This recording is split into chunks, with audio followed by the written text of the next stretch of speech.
Hello my dear students, blooming star একাডেমির আরও একটি নতুন জিকে ক্লাসে তোমাদের সবাইকে জানাই স্বাগত। আজকের টপিক হচ্ছে কারেন্ট অ্যাফেয়ার্স 2025 জানুয়ারি মাসের টপ 30টি কোশ্চেন নিয়ে এসেছি আজকে। তো তোমরা যারা আজকে প্রথম আমার ক্লাসে দেখছো তাদের উদ্দেশ্যে বলে রাখি যে প্রতিদিন বিকেল 3টায় জিকে ক্লাস এবং সন্ধ্যে 7টায় ম্যাথ ক্লাস আসে। তোমরা যারা এখনও চ্যানেলটিকে সাবস্ক্রাইব করোনি তোমরা সাবস্ক্রাইব করে নিও। তো চলো শুরু করা যাক আজকের ক্লাসটি। আজকের ক্লাসের প্রথম কোশ্চেন হচ্ছে, কোন দেশ প্রথমবারের মতো বিশ্ব অডিও ভিজুয়াল এন্টারটেনমেন্ট সামিট আয়োজন করবে? উত্তর হলো ভারত।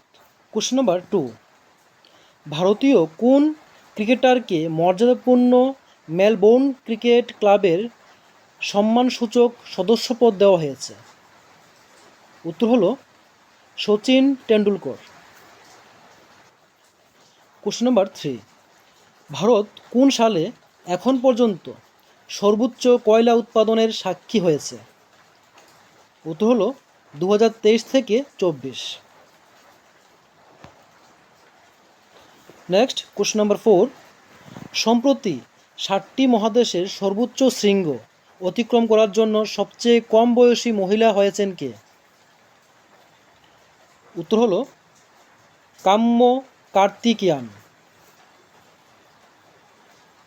কোশ্চেন নাম্বার 5, ভারতের Lakshya Sen king of international badminton open 2024-এ কোন পদক জিতেছেন?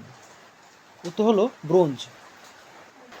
কোশ্চেন নাম্বার 6, যৌথ সামরিক মহড়া সূর্যকিরণের 18তম সংস্করণ ভারত ও কোন দেশের মধ্যে হচ্ছে? উত্তর হলো ভারত ও নেপালের মধ্যে হচ্ছে।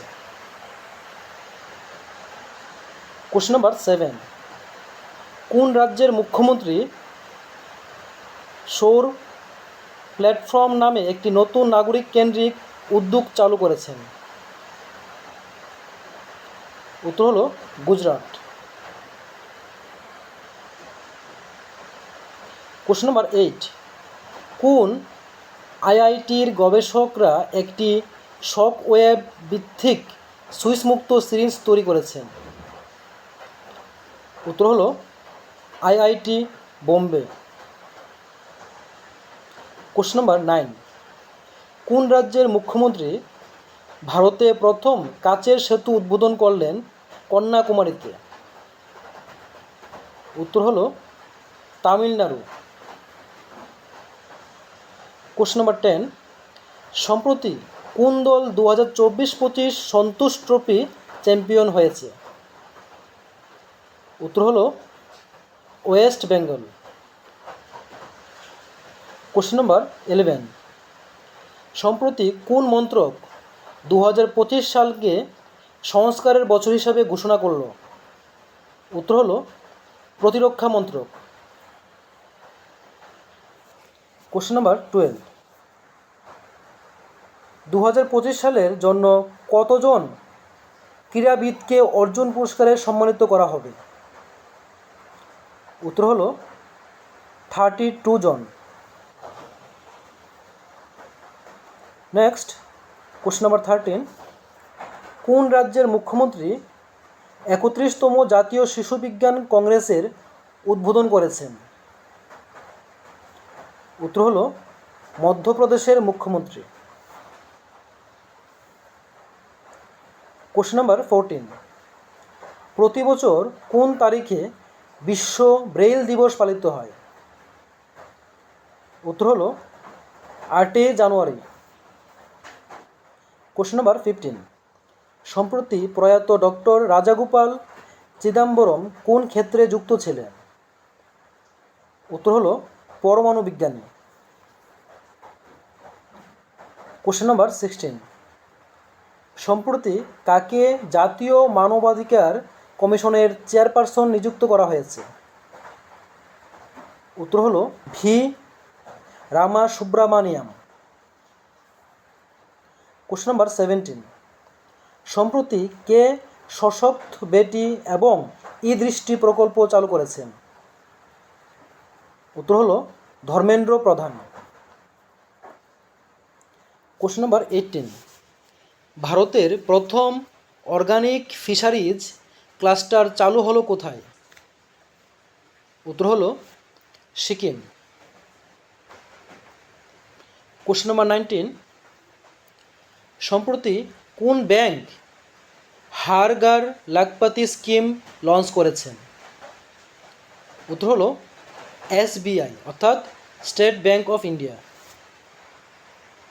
কোশ্চেন নম্বর 20, কোন রাজ্য সরকার শহীদ মাধু সিং হাত খরচা প্রকল্প চালু করেছেন? উত্তর হলো উড়িষ্যা। কোশ্চেন নম্বর 21, সম্প্রতি কাকে ইসরো এর নতুন চেয়ারপারসন নিযুক্ত করা হয়েছে?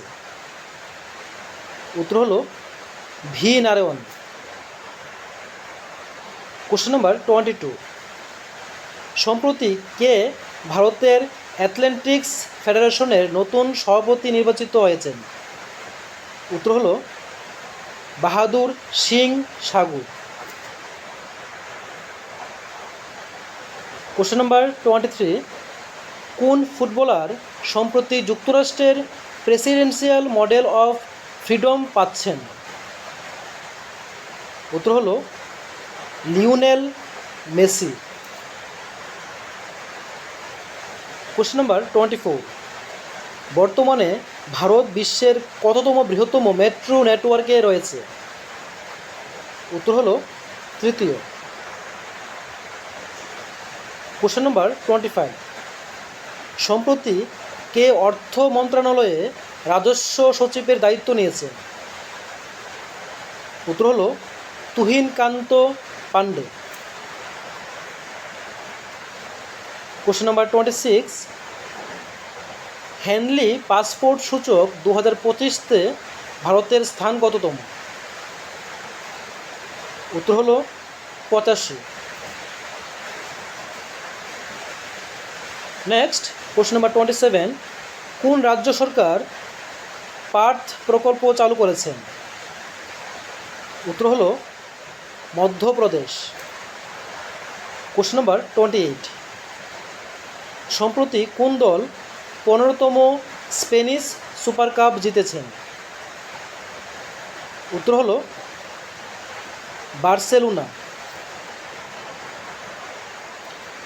কোশ্চেন নম্বর 29, প্রতি বছর কোন তারিখে সেনা দিবস পালন করা হয়?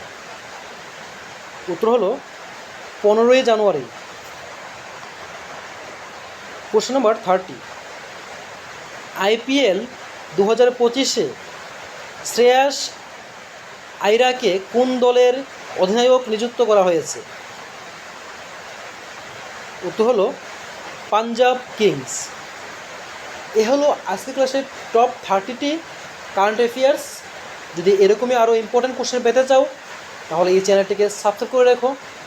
তো আজকের ক্লাসটি এখানে শেষ করছি। যদি ক্লাসটি ভালো লাগে থাকে অবশ্যই লাইক, কমেন্ট এবং শেয়ার করবে।